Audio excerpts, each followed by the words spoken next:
So for you at home, what does this mean for American consumers and their wallets? ABC's Andrew Dymburt is here now to break it all down with us. Andrew, good morning.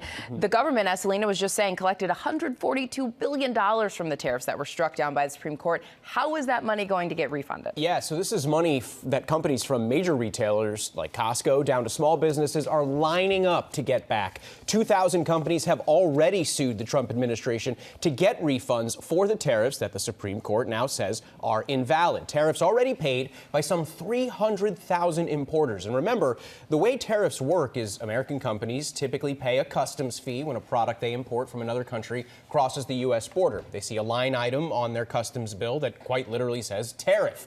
For many businesses, they say that these tariffs are automatically withdrawn from their company's bank accounts to pay the U.S. government. So the thinking is the government could send the refund back that way, but President Trump is saying his administration will fight this process in lower courts. Bottom line, it could be a while, as you heard Selena say there, before companies see any refunds, and navigating this legal process is especially challenging for small businesses who just don't have the resources that the federal government has. Yeah. Okay, so that's small businesses. What about consumers? Will they get their money back? Right, Gio. So we know that many businesses have absorbed the cost of tariffs, but some have also passed those costs right back down to the consumer. The Yale Budget Lab says President Trump's tariffs cost the typical American household $1,681 per year.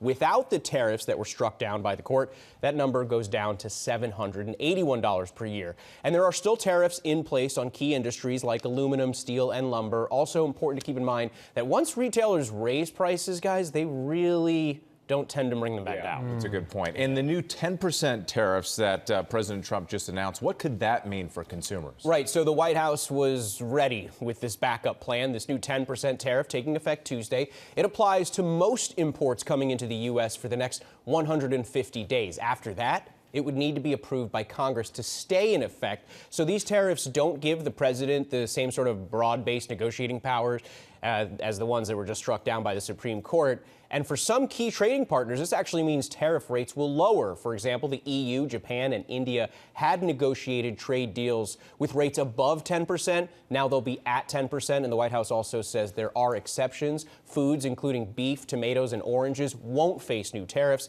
Pharmaceuticals and some electronics are also exempt. Yeah, still some questions about how all of this will play out. Andrew, thank you. We appreciate it.